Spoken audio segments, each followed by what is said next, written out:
नमस्कार, स्वागत है आपका के न्यूज में। आप देख रहे हैं देवभूमि का दंगल और मैं हूं आपके साथ विशाल पंडित। आज देवभूमि के दंगल में हम बात करेंगे जोश भारी मतदान जारी।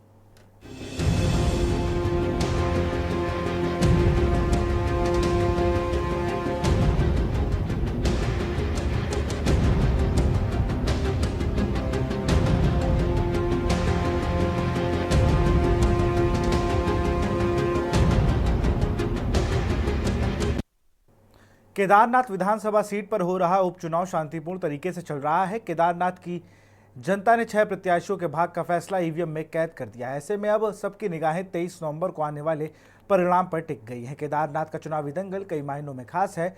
एक ओर जहां केदारनाथ का परिणाम राष्ट्रीय स्तर पर चर्चा का विषय बना है, तो वहीं दूसरी ओर प्रदेश में सत्तारूढ़ भाजपा की प्रतिष्ठा के साथ ही विचारधारा भी दांव पर है। बद्रीनाथ में हार के बाद भाजपा को वैचारिक मोर्चे पर रक्षात्मक होना पड़ रहा था। पार्टी ऐसे में असहज स्थिति दोबारा नहीं बनने देना चाहती, इसलिए पार्टी ने उपचुनाव को जीतने के लिए पूरी ताकत लगाई है। वहीं कांग्रेस की बात करें तो कांग्रेस ने इस उपचुनाव में एकजुटता का संदेश देते हुए घर घर जाकर मतदाताओं को अपने पक्ष में लाने का प्रयास किया है। कांग्रेस की चाहत है कि केदारनाथ में जीत के साथ 2027 के लिए एक बड़ा संदेश दिया जाए, क्योंकि लोकसभा चुनाव में 5 सीटें हारने के बाद कांग्रेस के हौसले पस्त थे, लेकिन बद्रीनाथ और मंगलौर विधानसभा उपचुनाव में जीत ने कांग्रेस को उम्मीदों से भर दिया। आपको बता दें कि इस वर्ष 9 जुलाई को केदारनाथ विधानसभा की विधायक शैला रानी रावत के निधन से यह सीट खाली हो गई थी। वहीं भाजपा कांग्रेस के बीच सीधा मुकाबला देखने को मिल रहा है। दोनों ही दलों ने अपने अपने जीत के दावे किए हैं। आज इसी मुद्दे पर विस्तार से चर्चा करेंगे, लेकिन उससे पहले ये खास रिपोर्ट देखिए।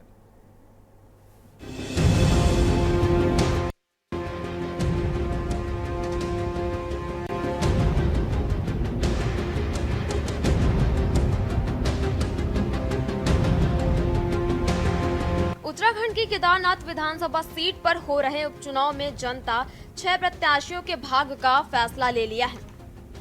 बुधवार को हुए मतदान में जनता ने बड़ी संख्या में अपने मताधिकार का प्रयोग किया है। इस सीट पर कुल 90,875 मतदाता हैं, जिनमें 44,919 पुरुष जबकि 45,956 महिला मतदाता हैं। वहीं निर्वाचन आयोग ने कुल 173 पोलिंग बूथ बनाए थे, जहां सुबह 8 बजे से शाम 6 बजे तक मतदान की प्रक्रिया चली। वहीं केदारनाथ में भाजपा कांग्रेस के बीच सीधा मुकाबला देखने को मिल रहा है। भाजपा ने पूर्व विधायक आशा नौटियाल जबकि कांग्रेस ने मनोज रावत को प्रत्याशी बनाया है। दोनों ही दल अब जीत के दावे भी करने लगे हैं। वहीं मतदाताओं का कहना है कि वह रोजगार, शिक्षा, स्वास्थ्य जैसी मूलभूत सुविधाओं में सुधार के लिए मतदान कर रहे हैं। मैं तो अपने बच्चों की चाहे सार्वजनिक अपने व्यक्तिगत के लिए नहीं, वो विचार है, मेरे सामाजिक विचार है कि हमारे बच्चों को, हमारे जो भी बच्चे हैं, पढ़े लिखे बच्चे हैं, उनको नौकरी मिलनी चाहिए। सबसे बड़ा मुद्दा हमारा ये है। और इन्हीं मुद्दों को वोट किया आपने? इन्हीं मुद्दों को, जो भी सरकार बनेगी, पहले हमारे बच्चों का भविष्य देखना और हमारे बच्चों को नौकरी देना भाई, छोटी बड़ी नौकरी जो भी हो। और सुनो, एक बात दूसरी बोलने, मैंने जो आजकल प्राइवेट स्कूल खुल रहे हैं उनमें टीचरों की भरमार है, और जो सरकारी स्कूल है उनके दो ही टीचर, एक टीचर काम कर रहा है, जिससे हमारी सरकारी प्राइमरी स्कूल जो है बंद हो गई है। और जो हमारे बच्चे बीटीसी कर रहे हैं या डीएलएड कर रहे हैं, उन्होंने कहाँ जाना भाई? देखिए, आप देख ही रहे होंगे, अभी बीच में हरियाणा का चुनाव हुआ था, और हरियाणा में भी जिस प्रकार से अनवरत रूप से इस चुनाव से पहले 2 बार लगातार 10 वर्ष तक वहाँ पर भाजपा की सरकार ने काम किया।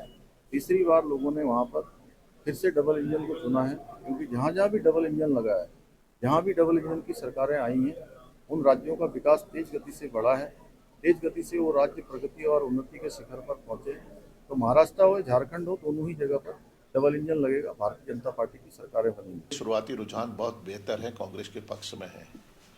और जो हमने फीडबैक लिया है बूथ वाइज मतदान केंद्रों पर, हमारे जो साथी, हमारे सहयोगी जो वहाँ पर काम कर रहे हैं, प्रचार तो बंद है, लेकिन मतदाताओं को लाना, पोलिंग बूथ तक पहुँचाना, और उनकी ओर से स्पष्ट रूप से कहा गया है कि माहौल हमारे पक्ष में है और इस बूथ से हम जीत के आएंगे। ये पूरे कमोबेश सभी बूथों की स्थिति का आकलन मैं आपके सामने रख रहा हूँ। आपको बता दें कि इस वर्ष 9 जुलाई को केदारनाथ विधानसभा की विधायक शैला रानी रावत के निधन से सीट खाली हो गई थी। केदारनाथ का उपचुनाव कई मायनों में खास है। आगामी निकाय चुनाव के साथ ही 2027 के विधानसभा चुनाव से पहले इस सीट पर मिली जीत हार का असर देखने को मिलेगा। लोकसभा चुनाव में मिली करारी हार के बाद कांग्रेस की चाहत है कि केदारनाथ में जीत के साथ 2027 के लिए एक बड़ा संदेश देने की भी है। वहीं बद्रीनाथ और मंगलौर विधानसभा उपचुनाव में जीत ने उम्मीदों से भरा दिया है।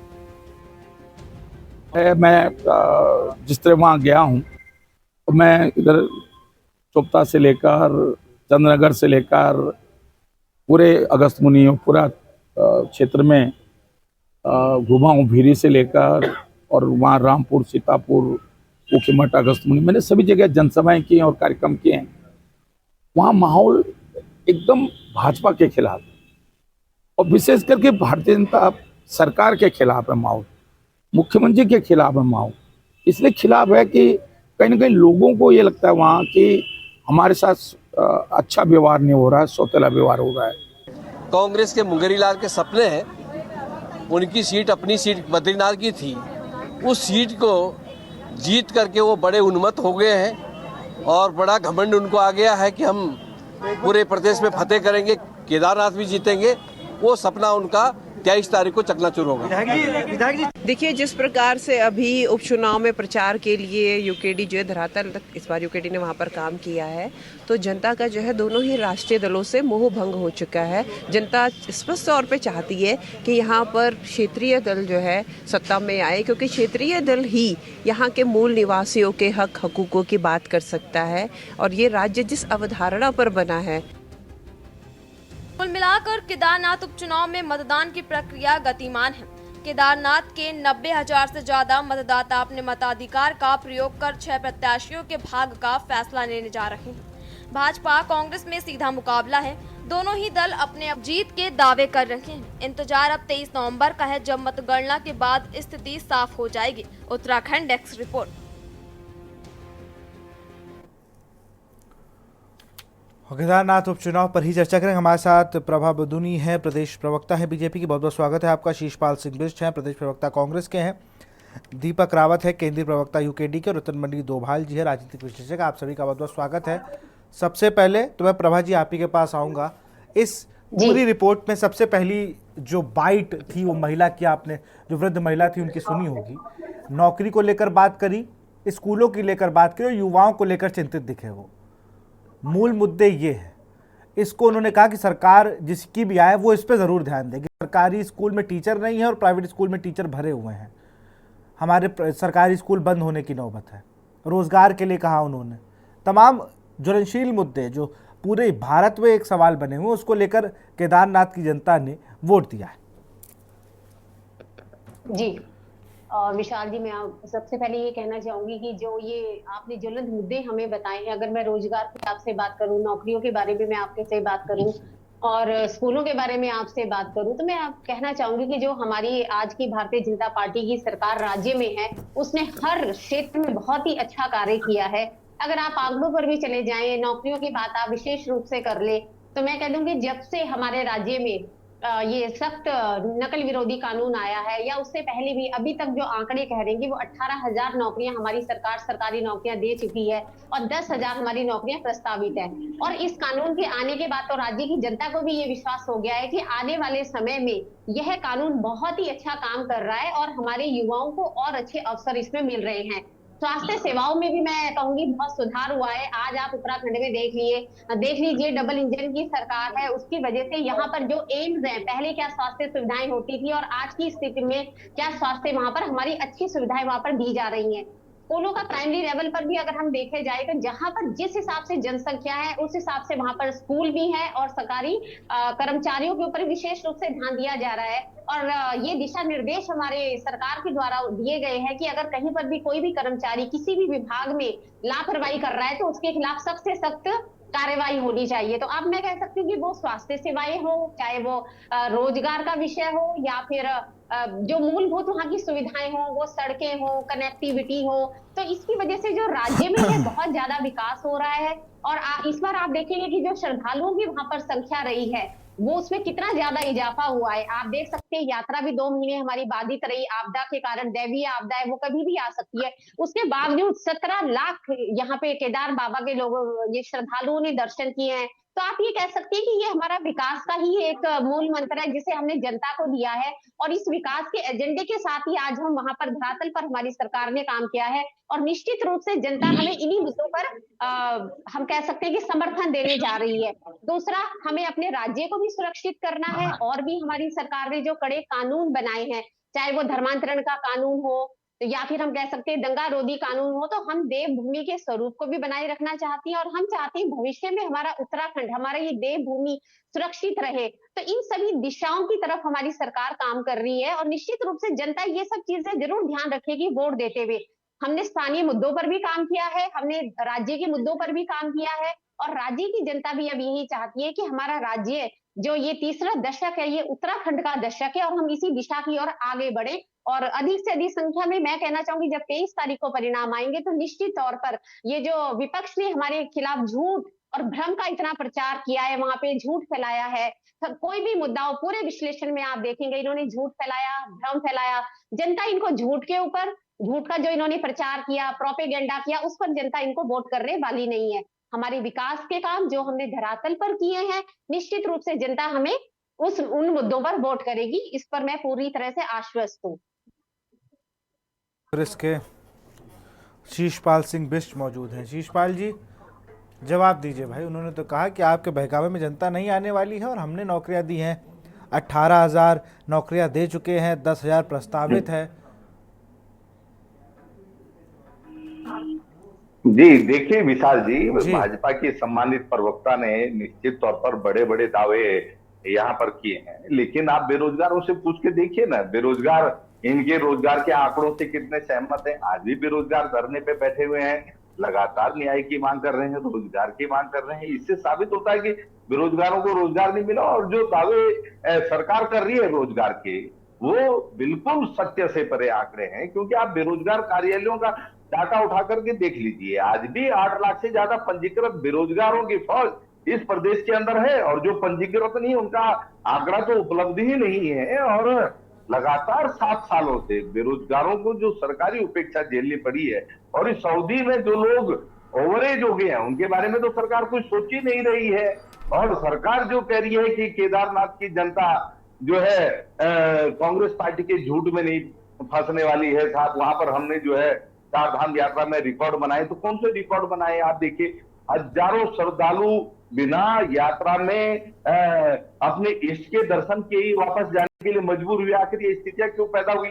और 4 धाम यात्रा में जो अव्यवस्थाएं रही, जो लोगों की मौतें स्वास्थ्य सेवाओं के अभाव में हुई, उस पर तो ये कुछ बोलते नहीं है। और 31 जुलाई को केदार घाटी में जो आपदा आई, उसमें कितने लोगों की जानें गई हैं, कितने लोग लापता है, ये सही डाटा इनके पास उपलब्ध नहीं है।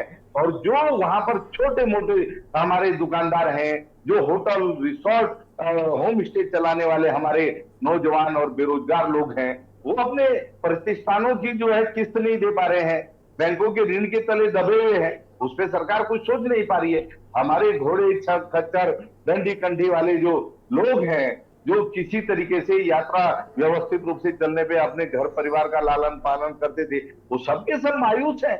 और सरकार ने जो घोषणा की इसके लिए मुआवजे की, हमने तो, आपको याद होगा, आपकी ही डिबेट में मैंने कई बार कहा 100 करोड़ रुपए की कम से कम सहायता देनी चाहिए। 9 करोड़ रुपए जारी किया, बताइए, 9 करोड़ रुपए ऊंट के मुंह में जीरे के समान, और उसमें भी इतने ज्यादा जो है वो लगा दिए क्या पैरामीटर्स, कि लोग जो है उनको पूरे ही नहीं कर पाए। आप बताइए, इतने इफ एंड बट्स जो उनका हक है, उसमें भी आप जो है बिल्कुल जो है प्रशासनिक तानाशाही कर रहे हैं। इतने नियम कायदे, आखिर उनको वो सहायता भी अगर समय से नहीं मिल रही है तो क्या फायदा है ऐसी आप चीजों का।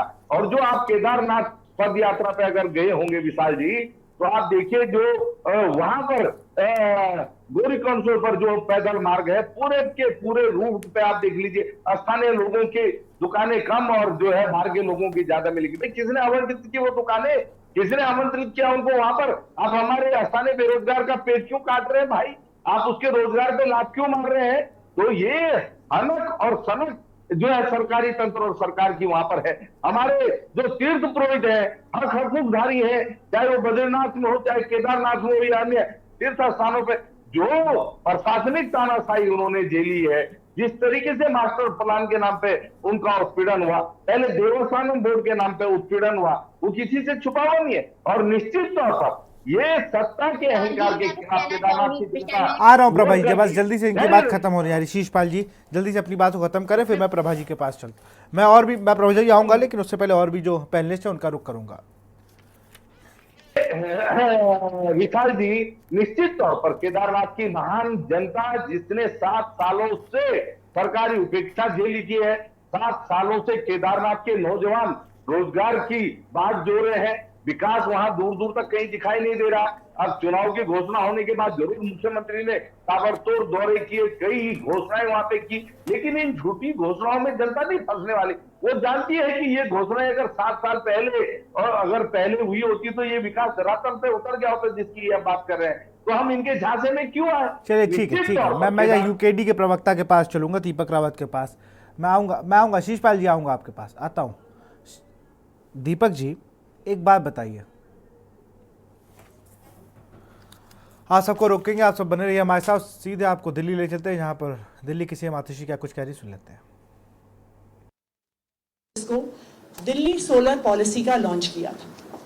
हमारा इस दिल्ली सोलर पॉलिसी से एक एम्बिशियस टारगेट है कि 2027 तक दिल्ली में यूज होने वाली 25% पावर हम सोलर एनर्जी के माध्यम से प्रोड्यूस करें। इसके 2 कंपोनेंट्स हैं। एक वो एनर्जी, वो इलेक्ट्रिसिटी जो हमारी डिस्कॉम्स अलग अलग पावर परचेज एग्रीमेंट के तहत खरीदते हैं, तो उसके लिए आने वाले 3 सालों में 3750 मेगावाट का टारगेट हमारी डिस्कॉम्स के पास है कि वो इतना एडिशनल पावर परचेज सोलर के माध्यम से करेंगे। सेकेंड कि 750 मेगावाट हम दिल्ली में रूफटॉप सोलर के माध्यम से, जैसा आप जानते हैं कि घरों पर, ऑफिसेज पर अपने छत पर सोलर पैनल लगा के सोलर इलेक्ट्रिसिटी का उत्पादन होता है, तो 750 मेगावाट बिजली हम रूफटॉप सोलर के माध्यम से दिल्ली में प्रोड्यूस कर सकें। इसके तहत एक बड़ा कदम हम ऑलरेडी उठा चुके हैं। हमने ये प्रक्रिया शुरू कर दी है कि दिल्ली सरकार की हर बिल्डिंग के ऊपर हम रूफटॉप सोलर लगाएंगे। वो ऑलरेडी अपनी टेंडरिंग स्टेज की तरफ मूव कर रहा है, तो चाहे वो स्कूल्स हो, हॉस्पिटल्स हो, दिल्ली सचिवालय हो, हमारे अलग अलग डिपार्टमेंट्स के ऑफिसेज हो, उन सब पर रूफटॉप सोलर का इंस्टॉलेशन किया जाएगा।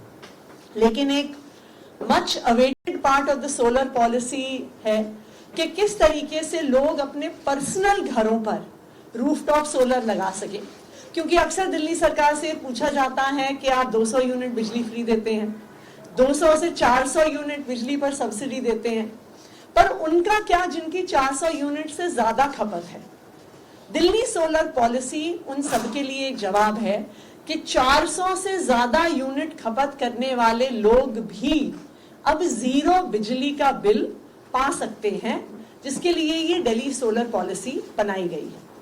आज हम दिल्ली सोलर पोर्टल का लॉन्च कर रहे हैं, तो दिल्ली में रहने वाला कोई भी व्यक्ति अगर अपनी छत पर सोलर पैनल्स इंस्टॉल करना चाहे, क्योंकि मुझे याद है जिस दिन ये पॉलिसी लॉन्च भी हुई थी, निकलते निकलते ही हमें कई लोगों ने पूछ लिया था कि जी अगर हमें अपने घर पे लगानी है तो हम कैसे लगाएंगे। तो जो दिल्ली सोलर पोर्टल है वो सिंगल विंडो सॉल्यूशन है जो सारी डिटेल्स आपको चाहिए। यहाँ पर आप सुन रहे थे सीएम आतिशी को दिल्ली से, जिन्होंने सोलर के जो एक्सेस हैं उनको लगाने की बात कही। फिर से चर्चा पर लौटते हो, सीधे रुक करते हैं दीपक रावत का। दीपक जी एक बात का जवाब दीजिए, आप क्यों इतना खास हैं जनता के बीच, क्यों आपको जनता चुने? केदारनाथ में आप लोग कहते हैं ना कि मैं सुन रहा था कि जो क्षेत्रीय दल है उनको बढ़ावा दिया जाए, क्षेत्रीय दल, तो क्षेत्रीय दलों को क्यों चुने? जरा बताइए, राष्ट्रीय दलों को छोड़ क्षेत्रीय दलों को क्यों, यूकेडी को क्यों चुने जनता?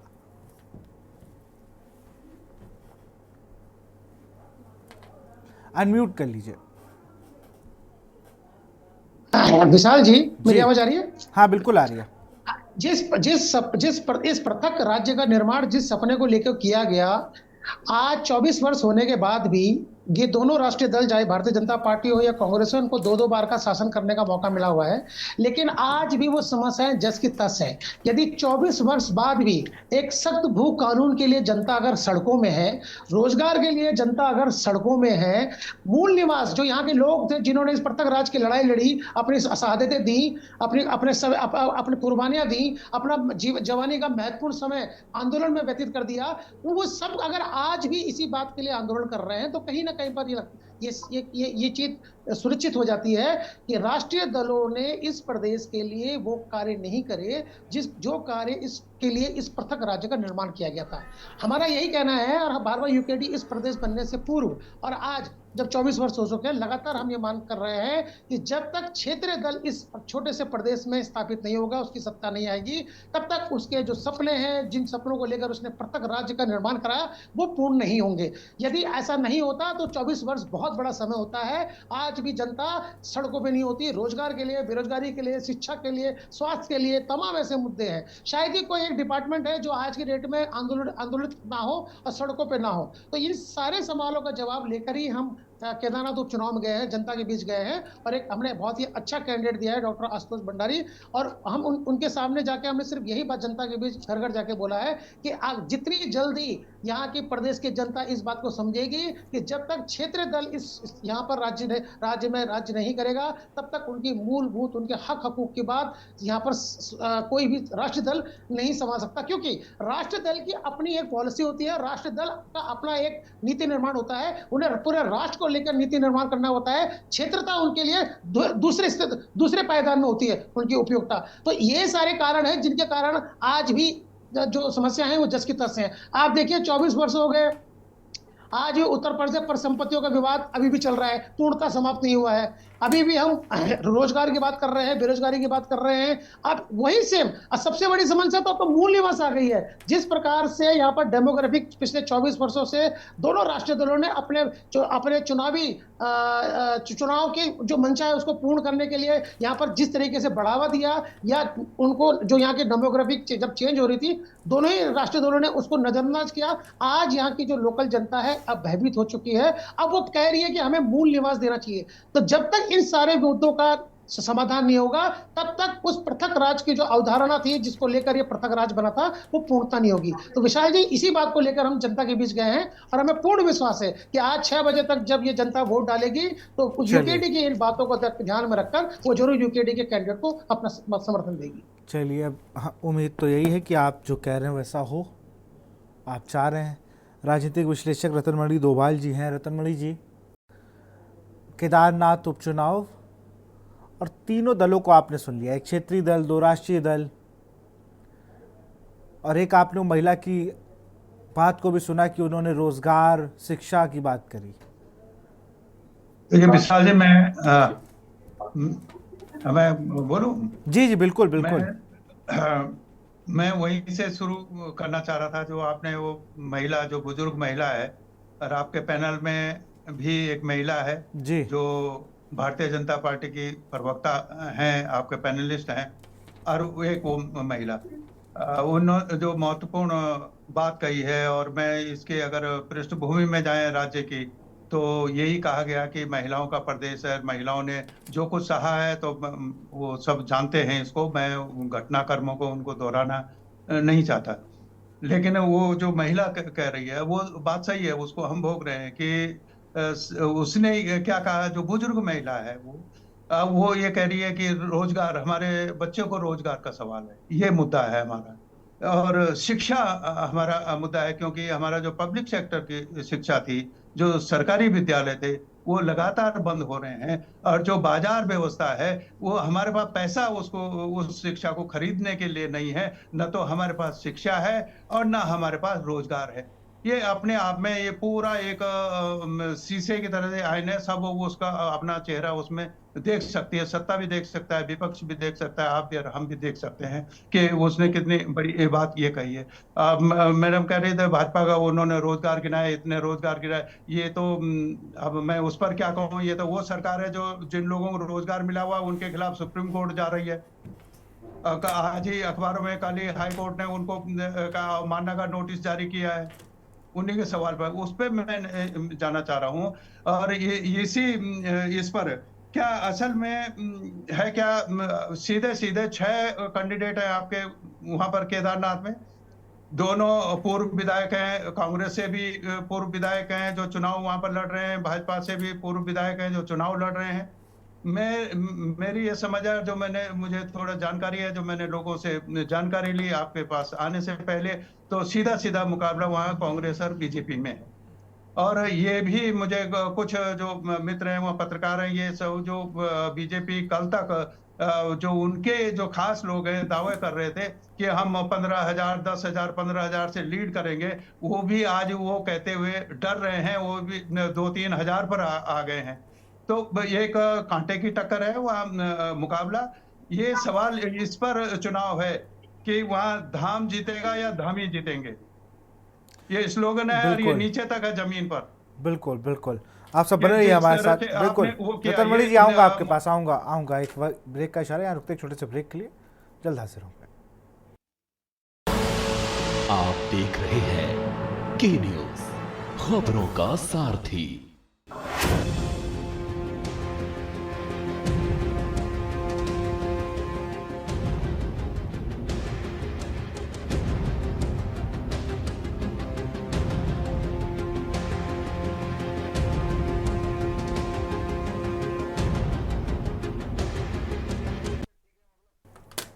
ब्रेक के बाद आपका स्वागत। सीधे रुक करते हैं प्रभा जी का, बीजेपी की प्रवक्ता हैं।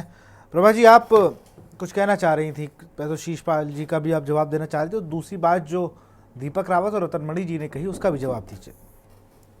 जी, मैं सबसे पहले तो ये कहना चाहूंगी, जो हमारे कांग्रेस के प्रवक्ता यहाँ पर अभी कह रहे थे कि घोषणाएं करना हमारा काम है, तो मैं इनको ये बता दूं कि घोषणाएं करना भारतीय जनता पार्टी की परिपाटी में नहीं है। अगर आप इससे पहले भी राज्यों की बात हम कर लें कि जब चुनाव होते हैं, घोषणा पत्र जारी होते हैं, तो ये झूठे वादे कौन करते हैं, और अगर हम झूठे वादे करते हैं तो उसका खामियाजा जनता के सामने बहुत जल्दी ही आ जाता है। अगर आप जहां जहां कांग्रेस की सरकारें हैं, या मैं कहूँ जहां इनके अलायंस के साथ भी सरकारें, आप कर्नाटक की बात कर लीजिए, अब कल ही हिमाचल की बात कर लीजिए, वहां पर इनके राजस्व में क्या फर्क पड़ा है। अब इन्होंने चुनाव के टाइम पर तो इनके जो मुख्य पार्टी के युवराज है वो खटाखट वाली बातें करते हैं, लेकिन जब राज्य में ठीक है इनकी सरकार बन गई, कर्नाटक में आप देख लीजिए, हिमाचल में कल इनको जो दिल्ली में इनका हिमाचल सदन है वो बेचना पड़ रहा है, 150 करोड़ रुपए का उसमें बिजली का ये बिल नहीं दे पा रहे हैं। तो जनता के साथ आप झूठे वादे क्यों करते हैं? आपको पता है कि अगर सरकार बन भी जाएगी उसके बाद क्या हम उन वादों को धरातल पर लेकर आ पाएंगे? आप चुनाव में सिर्फ वोट की राजनीति करते हैं कि हमें वोट मिल जाए, हम सत्ता में आ जाए, लेकिन सत्ता में आने के बाद हमें पता है हमारे राज्य का क्या हाल है, हमारे देश में जो हमारी जनसंख्या है, तो हम ऐसे वादे उनको क्यों करें? तो ये झूठे वादे करना ये कांग्रेस का काम है। हम जिस भी राज्य में आप भाजपा की सरकार देख लीजिए, वहां पर विकास भी हो रहा है, वहां पर जनता को रोजगार भी मिल रहा है। और जहां तक मैं अपने राज्य की बात करूं, अगर रोजगार का है, मैंने आपको आंकड़े भी बता दिए जो कि सरकारी विभाग के हैं, लेकिन अगर हम लोकल लेवल पर भी देखें कि हमें अपने युवाओं को रोजगार देना है, तो उसके लिए हमारे पास स्वरोजगार का एक विजन हमारे पास है। हमें यह है कि आने वाले समय में हम अपने युवाओं को कैसे सक्षम बनाएं कि वो अपने पैरों पर भी खड़ा हो सके। ऐसा नहीं है कि सरकारी विभाग में नौकरियां निकलेंगी तब तक हमारे बच्चे इंतजार करते रहेंगे। स्वरोजगार के क्षेत्र में आप देखें, पहाड़ों में हमारे पास बागवानी है, पहाड़ों में हमारे पास कई तरह के हॉर्टिकल्चर वगैरह है, हमारे पास जो लैंड है, आज हम उसमें सोलर प्लांट के थ्रू बच्चों को, युवाओं को रोजगार मिल रहा है, इतने मेगावाट वहां पे बिजली पैदा हो रही है। तो अगर ये सब चीजें वहां पर हो रही है तो इससे किसको फायदा मिलेगा? इससे हमारे युवाओं को डेफिनेटली, जो उत्तराखंड का युवा है उसको वहां पे रोजगार मिलेगा। तो ये नहीं है कि केवल सरकारी नौकरी, ये सब बातें अब धरातल में पहुंच नहीं रही है क्या? मेरा सवाल तो ये है ना कि धरातल में बातें पहुंच नहीं रही क्या? अब केदारनाथ के उपचुनाव में जब आप गए होंगे, जब आपके उच्च नेता गए होंगे, तो उन्होंने ये बातें कही होंगी। तो ये महिलाएं वहां पर ऐसी बातें क्यों कर रही, जहां पर रोजगार, शिक्षा को बड़ा मुद्दा बताया है, बड़ी बातें बताई हैं? तो ये ऐसा क्यों हो रहा है? ये आप सिर्फ टीवी डिबेट पे बोल रहे हो या अमूमन ये काम हो भी रहा है? बड़ा सवाल तो यही है, लोग तो यही पूछ रहे हैं। प्रभा जी, व्यापारियों की बात करें, इन्होंने भी मुद्दा उठाया, तो वहाँ के तो स्थानीय व्यापारी ये भी कह रहे हैं कि जब हमने ये मुद्दा उठाया कि बाहर के लोग यहाँ पर आकर अपनी दुकानें या स्टॉल ना लगाए, तो हमारी सरकार ने समर्थन किया, लेकिन उनके साथ कौन खड़ा हो गया? विपक्ष खड़ा हो गया कि नहीं नहीं, ये जो बाहर से लोग आए इनको बिल्कुल ना जाने दिया जाए, ये तो सद्भावना है कि जब कोई बाहर से आता है हमें उसका स्वागत करना है। तब ये सरकार को बदनाम करते हैं कि सरकार स्थानीय युवाओं को या स्थानीय जो लोकल हमारे व्यवसायी हैं उनके साथ खड़े नहीं है, तो वहां पर हमारा विपक्ष सद्भावना का परिचय हमें देने लग जाता है। तो ये अभी आने वाले टाइम में, अभी आपने सुना होगा हमारी सरकार ने ये निर्णय लिया है कि अगले साल हमें पता है निश्चित रूप से श्रद्धालुओं की संख्या बढ़ेगी, और हमारे पास हम कह सकते हैं तीर्थाटन और ये पर्यटन दो ऐसी चीजें हैं जिनसे हमारा राजस्व भी बढ़ेगा। क्योंकि अगर राजस्व बढ़ेगा, आपको पता है आज उत्तराखंड को हमें अग्रणी राज्य बनाना है, इतनी हमारे राज्य में परियोजनाएं चल रही हैं, राज्य की भी चल रही है, केंद्र की भी चल रही है, डबल इंजन की सरकार है, तो नेचुरल है कि उसके लिए हमें अपना फंड भी चाहिए, तो वो कैसे आएगा उसके बारे में भी हम सोचते हैं। ऐसा नहीं है सरकार बनाने के बाद हमने केवल वादे किए हैं फिर हम उनको पूरा ना करें। स्थानीय व्यवसायियों के लिए हमारी योजना है कि जब अगली बार यात्रा शुरू होगी उससे पहले जो हमारे संसाधन है उन पर भी विस्तार से चर्चा होगी, और जो परमिट दिए जाते हैं व्यवसायियों को उनको हम 1 साल के बजाय 5 साल का भी प्रावधान किया जा रहा है, और समय से पहले उनको वहां पर व्यवस्था दी जाएगी ताकि आने वाले समय में उनका अपना आर्थिकी उनकी मजबूत कर सके। अभी हमारे यूकेडी से कह रहे थे प्रवक्ता की ये लोग केंद्र की तरफ ज्यादा ध्यान देते हैं, केंद्र की जो राष्ट्रीय हमारी पार्टियां हैं वो राज्य पर नहीं देंगी, तो हम तो मैं उनको ये कहना चाहूंगी आज तक ऐसा प्रधानमंत्री आप बता दीजिए जिसका, हमें विशेषकर उत्तराखंड की बात करना चाहूंगी, कौन से प्रधानमंत्री है जिन्होंने हमारे राज्य की तरफ ध्यान दिया हो? प्रधानमंत्री मोदी के अलावा कौन से ऐसे प्रधानमंत्री है जो राज्य में केदार बाबा के जिन्होंने दर्शन किए हो? 7 बार प्रधानमंत्री मोदी जी बाबा के दर्शन के लिए आए हैं और उन्होंने खुद ये कहा है कि ये वाला दशक उत्तराखंड का दशक होगा, और जितनी मदद हमें केंद्र से मिल रही है राज्य को आगे ले जाने के लिए, तो निश्चित रूप से वो हमारे राज्य के लिए बहुत अच्छा एक संदेश है, हमारे युवाओं के लिए बहुत अच्छा एक संदेश है। और जहां तक जब ये सारी चीजें डबल इंजन की सरकार होगी तो विकास भी होगा, और साथ साथ हमें अपनी विरासत को भी बचाना है, ये भी हमें ध्यान में रखना होगा। तो जितने कानून भी हमारी सरकार लेके आ रही है वो जनता के लिए ही है, और आने वाले कुछ समय देखिए जब भी हम कानून लाते हैं उसमें कुछ समय उसको धरातल आने में रोजगार और शिक्षा पे बात, कानून तो आप ला रहे अच्छी बात है, रोजगार शिक्षा पे बात नहीं। अगर आप रोजगार के बारे में भी बात करें तो जितने भी कानून आ रहे हैं आगे आप देख लीजिए, आजकल युवा गांव में जाइए, अभी बच्चों के हमने खुद इंटरव्यू देखे हैं, वो 4-4 परीक्षाओं में पास हो रहे हैं, जो नए कानून आए हैं उससे वो 4-4 परीक्षाओं में भी पास हो रहे हैं। तो सरकारी नौकरियों के लिए भी उनके लिए मैं करूंगी दरवाजे खुले हैं, और प्राइवेट के लिए भी हमारी सरकार योजनाएं बना रही है। आपके स्वरोजगार के क्षेत्र में ऐसे ऐसे कदम उठाने जा रही है कि जिससे बच्चों को बाहर ना जाना पड़े। अगर केदारनाथ में भी हम व्यवसाय की बात कर रहे हैं, जब श्रद्धालु आएंगे तो वो अपना काम हमारे युवाओं को दिया जाएगा, जो कि स्थानीय युवाओं को प्रायोरिटी इसमें दी जाएगी। तो ये सब चीजें आप अगले उसमें देख लीजिएगा कितना इसमें परिवर्तन आएगा। और जब डबल इंजन की सरकार होगी तो डेफिनेटली मैं कहूंगी सड़क हो, हेली सेवाएं हो, रेल कनेक्टिविटी हो, तो ये सारी चीजें उत्तराखंड को एक विकसित राज्य के रूप में स्थापित करेंगी। ये हम सब देख भी रहे हैं, और ये चीजें तो हमने धरातल पर हम देख भी चुके हैं। आपने भी देखा होगा हेली सेवाएं में अभी पहली हेली एम्बुलेंस की जो सेवा है ये एशिया में पहली ऐसी सेवा है जो उत्तराखंड राज्य में विकसित हुई। आप बता दीजिए मुझे, तो बताइए क्या हमारे लिए गौरव का क्षण नहीं है कि हमारे राज्य में हम कहीं बाहर जाएंगे तो हम कह सकते हैं कि हम उत्तराखंड से हैं और ये हमारे राज्य में सुविधाएं हैं। एम्स के बारे में आप देख लीजिए, तो हर जगह हमारी सरकार हर क्षेत्र में कार्य कर रही है, और इस राज्य को हम बिल्कुल अग्रणी राज्य बनाने का जो हमारा वादा जनता से है, जो हम रोजगार देंगे, उनको अच्छी स्वास्थ्य सुविधाएं देंगे। अभी हरिद्वार में देख लीजिए, आपकी एम्स की सुविधाएं देख लीजिए, तो हर जगह लोगों को सुविधाएं मिल रही है। अब उनको इतना बाहर नहीं जाना पड़ रहा है चिकित्सा सुविधाओं के लिए, क्योंकि अब हमने उनको ठीक है, बहुत सारे सवाल आपके हो गए ना, उन पर जवाब भी तो चाहिए मुझे। जी आप बिल्कुल वो जवाब बहुत जरूरी है। शीशपाल जी आप हंस रहे हैं, जवाब दीजिए जरा। आप लोग के प्रधानमंत्री इतने सबसे लंबे समय तक आप लोगों ने राज किया भारत पर, कि प्रधानमंत्री के तौर पर, राज से मतलब मेरा वो नहीं होगा कि राजा बन गया आप, लेकिन प्रधानमंत्री के तौर पर आप लोग रहे, आपकी पार्टी रही, आपने उत्तराखंड के लिए सोचा ही नहीं, ऐसा कहा जा रहा है आपको। सोचा तो बताइए क्या किया आप लोगों ने? सिर्फ केदारनाथ उपचुनाव में आप वादे कर रहे हैं। विशाल जी, अगर उत्तराखंड के विकास का आप इतिहास उठाएंगे तो विकास पुरुष नारायण तिवारी के दौर में इस राज्य के विकास की जो नींव रखी गई, आज जो है उन्होंने जो सपना देखा और जो परियोजनाएं उन्होंने शुरू की, वही इस राज्य में आप समझिए कि आज आर्थिकी की रीढ़ बनी हुई है। पिछले 7 सालों में तो घोषणा से आगे सरकार बढ़ी नहीं। 2 इन्वेस्टर मीट जरूर हुए, जनता की गाड़ी उन पे जरूर लुटाई गई है, लेकिन 1 रुपए का भी निवेश कहीं आज तक देखने के लिए नहीं मिला। प्रधानमंत्री मोदी जरूर केदारनाथ के दर्शन के लिए आते रहते हैं। उन्होंने जो वहां पर हमारी माई की गुफा थी उसका नाम बदल करके मोदी गुफा जरूर कर दिया। उन्होंने केदारनाथ के गर्भगृह के नियम जरूर तोड़े।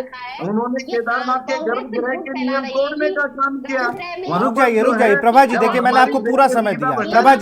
प्रभा जी सुनने की आदत डालिए भाई, सुनने की आदत डालिए प्रभा जी।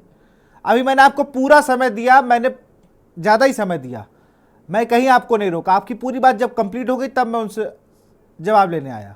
और भी पैनलिस्ट है, मुझे सबको समय देना होता, लेकिन मैंने आपको भरपूर समय दिया। शीशपाल जल्दी अपनी बात को खत्म करें। नरेंद्र मोदी जी आए थे, 22,000 करोड़ रुपए की परियोजनाओं का उद्घाटन हुआ, शिलान्यास हुआ, लेकिन वो 22 रुपए भी धरातल पे कहीं नजर नहीं आए। तो ऐसे सब्जबाग आप दिखाते हैं जो धरातल पे पूरे ही नहीं होते हैं। रोजगार की कह रही हमने गंगा बहा दी, दूसरे हमारे बेरोजगार धरने पे बैठे हुए वो इनकी बात से सहमत नहीं हो रहे हैं। हमारी बेटियों को आप सुरक्षा नहीं दे पा रहे हैं। आप एनसीआरबी का आंकड़ा उठा करके देख लीजिए 21-22 का, 22-23 का, कि बेटियों की सुरक्षा के क्या हालात है। वो इतने चिंताजनक है कि क्या मैं बार बार दोहराना नहीं चाहूंगा। तो ये न सुरक्षा दे पा रहे हैं, न रोजगार दे पा रहे हैं, न पलायन रोक पा रहे हैं। और घोषणाओं की बात आप कर रहे हैं कि हम जो घोषणाएं करते हैं वो पूरी करते हैं। भाई लोकायुक्त का वादा किसने किया था? कहाँ है लोकायुक्त? कहाँ है राजधानी गैरसैंण? कहाँ रुक रहा है पलायन? अब इस पे कुछ नहीं बोलेंगे।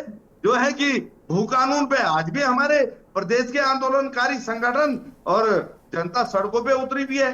2-2.5 साल से जो है जो इन्होंने कमेटी बनाई थी भू कानून के लिए, उसकी रिपोर्ट आकर के पता नहीं किस अलमारी में बंद है। उस पर की भी धूल झाड़ने का काम नहीं कर रहे हैं और दावे बड़े बड़े कर रहे हैं। डबल इंजन का जो इन्होंने नारा दिया, भाई वो डबल इंजन पे उत्तराखंड की धरती पे उतरना भी तो चाहिए ना। एक पर जिले में आप, पर्वतीय जिले में आप बता दिए कोई उद्योग धंधा लगा हो, आप अगर वहां पलायन रोक पाए हो, हर मोर्चे पे तो आप फेल हैं। लेकिन नहीं साहब, आपने चौमुखी विकास कर दिया। अरे खनन में आपने जो है राज्य के युवाओं के अवसर बंद किए, शराब माफियाओं के हाथों में आप खेल रहे हैं। खनन प्रेमी और शराब प्रेमी मुख्यमंत्री के रूप में आपकी जो है मुख्यमंत्री जी प्रसिद्ध हो रहे हैं। तो कौन ये सब काम कर रहा है? ये कांग्रेस कर रही है। आप बताइए, 2 बार राज्य की जनता ने प्रचंड बहुमत आपको दिया और आपने उनकी आसार उम्मीदों पे पानी फेरने का काम किया। आप देख लीजिए। तो इस पे कौन जवाब देगा? आप बताएं, किसकी जवाब देगी? केदारनाथ की अगर बात छोड़ दें, आप पूरे प्रदेश में चारधाम यात्रा का हाल आप देख लीजिए, क्या रहा। चारधाम यात्रा में कह रहे हैं कि साहब इतने श्रद्धालु, आप पिछली बार के रिकॉर्ड को नहीं छू पाए, उससे पीछे आप इस बार रहे हैं। और वो किसके कारण रहे? आपके सिस्टम की लापरवाही के कारण। आपके जो कैबिनेट मंत्री हैं, पर्यटन मंत्री हो, स्वास्थ्य मंत्री हो, जिनकी आपदा प्रबंधन मंत्री हो, जिनकी जवाबदेही, वो तो कहीं नजर आते ही नहीं है। वो तो लगातार प्रवासी मंत्री बने हुए हैं। चलिए शीशपाल जी जरा मैं राजनीतिक विश्लेषक को इस चर्चा में और शामिल कर लेता हूँ। रतनमणि डोभाल जी, दोनों ही दल हैं, जितने दल हैं इनके पास अपनी चीजें हैं, विकास की इनके पास अपनी एक लॉग बुक है, कांग्रेस के पास अपनी लॉग बुक है। लेकिन धरातल पर जरा आप बताइए क्या स्थिति है? क्या आदमी सोचता क्या है उत्तराखंड का जब वो वोट डालने निकलता है? बद्रीनाथ, बेंगलोर में जब वोट डालने गया उपचुनाव में, इस बार केदारनाथ पर जब निकला, तो उसकी मनोस्थिति क्या होती है वोटर की? उसके दिमाग में क्या चल रहा होता? जो जनता के जो सवाल हैं, बुनियादी जो सवाल रहते हैं, उन पर उनको तो ये चुनाव लड़ने वाले ऐसे मदारी होते हैं कि कोई और ही डमरू बजा देते हैं। जो लोगों के जीवन से जुड़े हुए सवाल हैं वो एक तरफ छोड़ जाते हैं।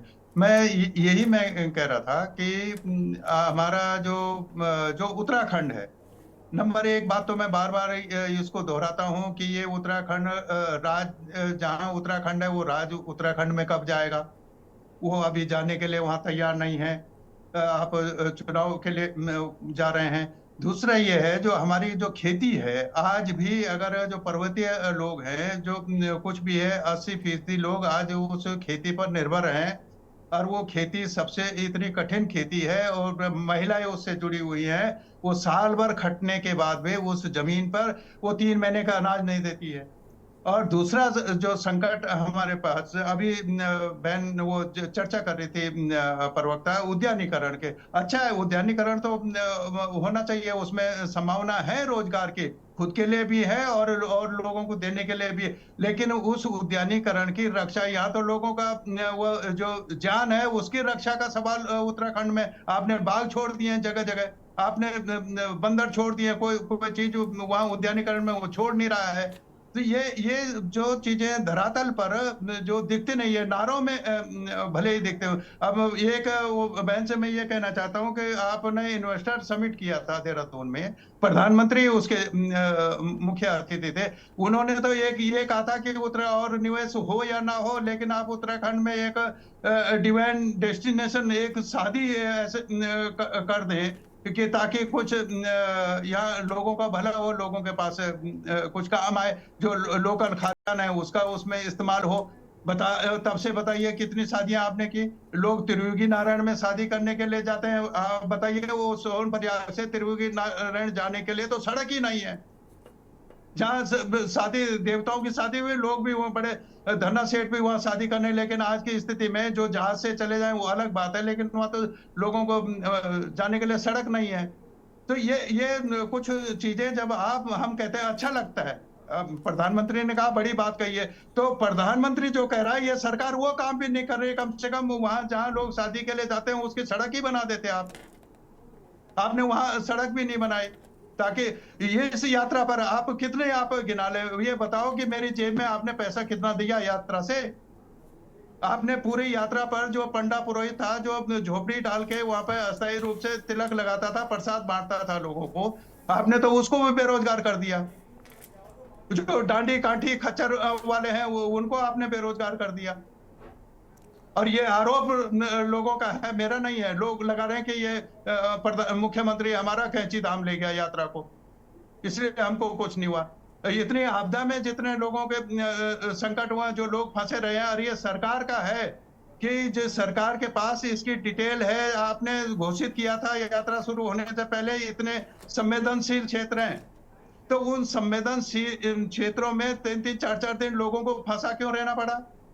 आपका प्रशासन कहाँ था? और इससे पहले यही पर्यटन मंत्री तब भी थे और अब भी थे, इन्होंने कहा था कि हम महाभारत का सर्किट बना रहे हैं, और जिसमें 56 स्थानों का चयन किया गया था कि एक भारत का महाभारत कालीन वो बना रहे हैं हम पर्यटन को, और इसमें यात्रा को इसको बढ़ावा देने के लिए। कहाँ है वो सर्किट? वो तो 2014 की बात है, महेश शर्मा जब केंद्रीय पर्यटन मंत्री थे। तो ये मतलब कुछ चीजों को हमें स्वीकार कर लेना चाहिए, उसमें कोई दिक्कत नहीं। अगर आप स्वीकार ही नहीं करेंगे तो हम उस दिशा में फिर आगे बढ़ ही नहीं सकते हैं।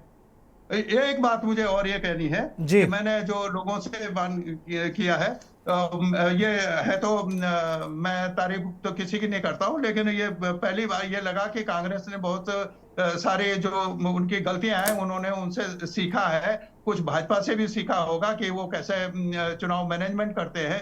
तो इस बार इन्होंने उसको चुनाव को बहुत नजदीक ले आए ये, और इसका एक कारण है कि पहली बार इन्होंने 18 सेक्टर में, मैंने जो जानकारी ली, 18 सेक्टरों में उस चुनाव क्षेत्र को बांटा, और 18 सेक्टर में इन्होंने जो उनका एक प्रभारी जो इंचार्ज बनाया वो भी वहां से बाहर का बनाया। ये अपने आप में एक मुझे लगता है कि इन्होंने कुछ उस पर काम किया है। और नेताओं में वो बयानबाजी नहीं रही, नेता भले ही वह नित्य नारा हो, लेकिन वो एक दिखाने की उन्होंने कोशिश की है, और उसका असर भी लोगों के में मन में वहां पर है। परिणाम तो क्या होता है ये तो मैं कह रहा हूँ कि धामी जीतता है या धाम जीतता है। ये तो धाम को तो दिल्ली ले गए थे धामी जी, तो इसलिए वो भी है लोगों में। चलिए रतनमणि जी, मैं जल्दी दीपक रावत के पास चलता हूँ। दीपक रावत जी, आपकी बात का जवाब दिया प्रभा जी ने, फिर मैं उसके बाद रतनमणि जी की सवालों का जवाब लूंगा प्रभा जी से।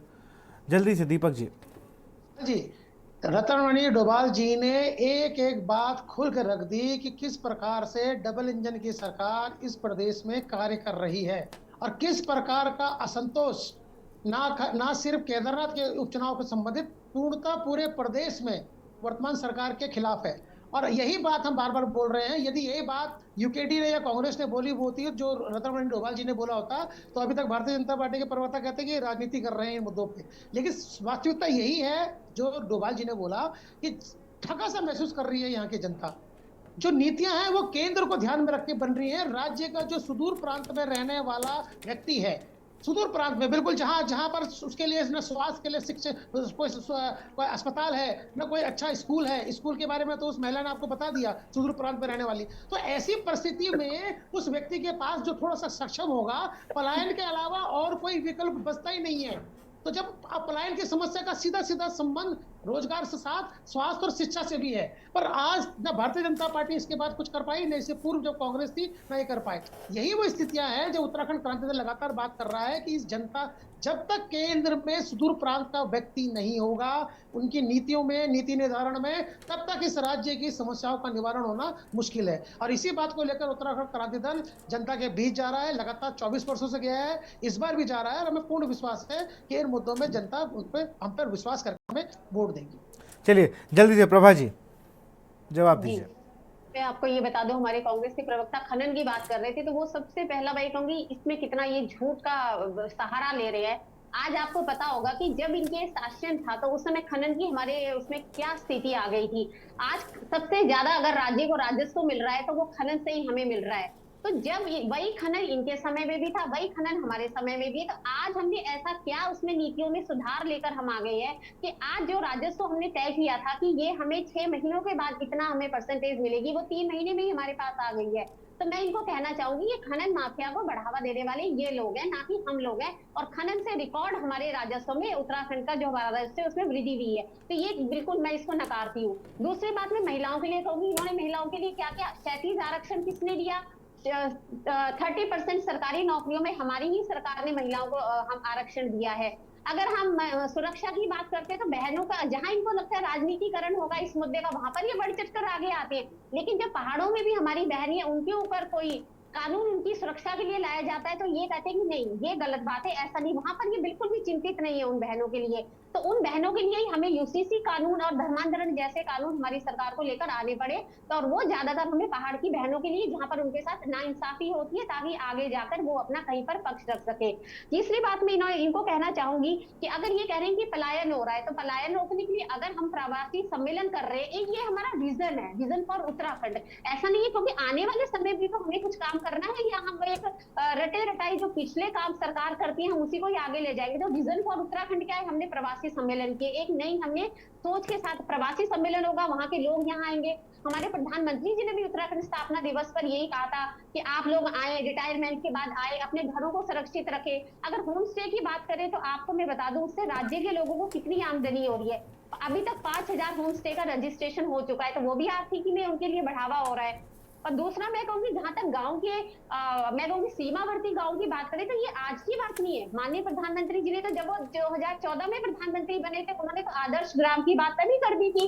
ऐसा नहीं है कि वो आज इसमें आए हैं। इसी को देखते हुए जो हमारा आखिरी गांव, पहले माना गांव को आखिरी गांव कहते थे, आज हमने कहा है कि सीमावर्ती गांव हमारा आखिरी गांव नहीं होगा, वो हमारे देश का पहला गांव होगा। उसको आदर्श ग्राम उन्होंने घोषित किया है ताकि उन गांव का विस्तार हो सके, वहां पर सारी सुविधाएं आखिरी गांव तक पहुंच चुके, और जिससे कि हमारे गांव के लोग सुविधाओं से वंचित है उनको हम अधिक से अधिक सुविधाएं दे सके। और जहां तक ये मुद्दे, डोभाल जी तो बहुत मैं कहूंगी अच्छे राजनीतिक विश्लेषक है, अगर वो ये कह रहे हैं कि कैंची धाम और ये सब चीजें, तो मैं उनसे भी अनुरोध करती हूँ कि अगर मुझे केदारनाथ जाना है तो कोई ऐसा श्रद्धालु नहीं होगा कि वो अपनी यात्रा को डाइवर्ट कर दे, वो वापिस अपने घर आएगा। अगर हमारा कहीं जाने का प्लान होता है हम वहीं जाते हैं, हम किसी के कहने पर किसी और यात्रा में नहीं चले जाते हैं।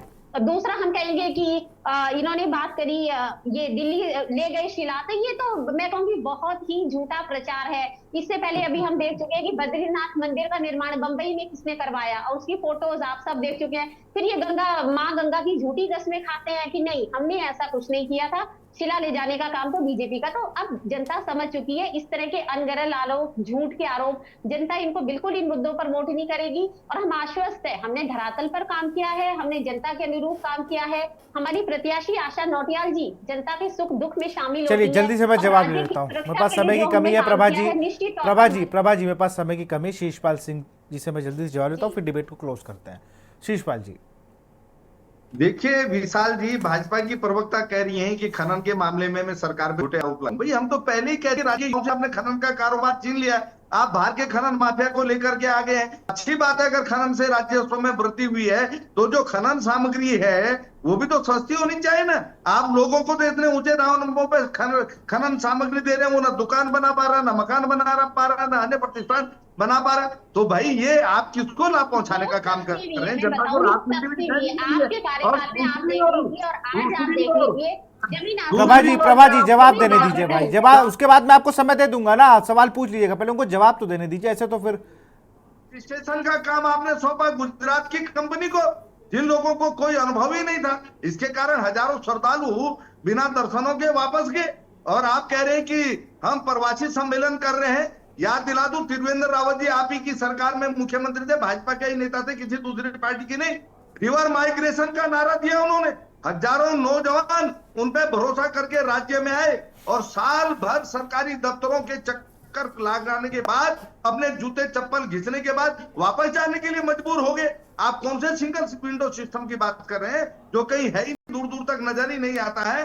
दावे सरकार बड़ी बड़ी करती है, बड़े बड़े सम्मेलन भी करती है, इन्वेस्टर मीट इसका उदाहरण है, लेकिन रिजल्ट क्या है? रिजल्ट तो कहीं नजर नहीं आ रहा ना। हमारा नौजवान मायूस है, उसे रोजगार नहीं मिल रहा, पलायन आप रोक नहीं पा रहे, उद्योग के नाम पर एक छोटा सिंगल उद्योग कहीं आप पहाड़ में दिखा नहीं पा रहे। और बेटियों की सुरक्षा के नाम पे आप कह रहे हैं कि साहब जो ध्रुवीकरण की राजनीति आप करते हैं। भाई हम तो कह रहे हैं बेटी कोई भी हो, बेटी बेटी होती है, कानून को उसकी रक्षा करनी चाहिए। आपका कानून तो हाथ बांधे बैठा हुआ है। आप जो है कानून को पता नहीं किस किस नजर से अपराध को देख रहे हैं। अपराध की दृष्टि से देखा जाना चाहिए।